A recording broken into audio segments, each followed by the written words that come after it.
12 বছর পর বাংলাদেশ ক্রিকেট বোর্ডের আকাশ থেকে সরে গেল পাপন নামক কালো মেঘ। এক যুগেরও বেশি সময় পর পদত্যাগ করলেন নাজমুল হাসান পাপন। নতুন সভাপতি হয়েছেন সাবেক অধিনায়ক ও পরিচালক ফারুক আহমেদ। যুব ও ক্রীড়া মন্ত্রণালয় বিসিবির জরুরি বোর্ড মিটিংয়ে এসব সিদ্ধান্ত নেওয়া হয়। আকাশুজ্জামানের রিপোর্ট। একমাত্র ওয়ালটন এসি দিচ্ছে 1 বছরের রিপ্লেসমেন্ট গ্যারান্টি।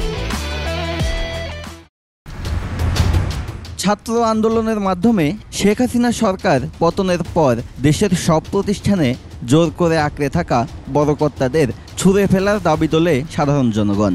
এর ব্যতিক্রম হয়নি বাংলাদেশ ক্রিকেট বোর্ডেও।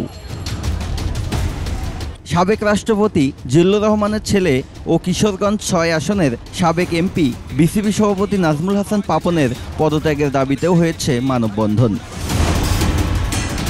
বেশ কদিন ধরেই শোনা যাচ্ছিল পদত্যাগ করার ব্যাপারে সিদ্ধান্ত নিয়েছেন পাপন, তবে কবে কোথায় পদত্যাগ করবেন সে ব্যাপারে ছিল ধোঁয়াশা।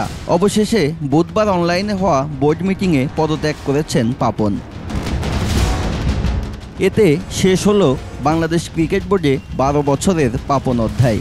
এদিনই নাম জানা যায় নতুন সভাপতির। জাতীয় দলের সাবেক অধিনায়ক ও বিসিবির সাবেক পরিচালক ফারুক আহমেদ হয়েছেন বাংলাদেশ ক্রিকেট বোর্ডের নতুন সভাপতি।